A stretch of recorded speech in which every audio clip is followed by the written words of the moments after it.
3 0। এবার x সমান 0 হলে 3y সমান 12, y সমান 4। তাহলে এই বিন্দু y এর মান কত 4, তাহলে এটা হলো 0 4। আর আমাদের তাহলে রেখা হবে কোনটা, রেখা হবে হচ্ছে এইভাবে।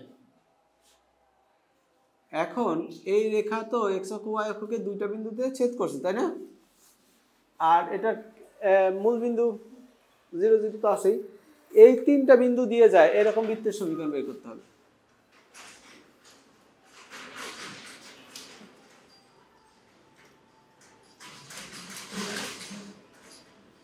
এরকম, তাহলে এখন কি হবে দেখো তো এই জায়গাটায়,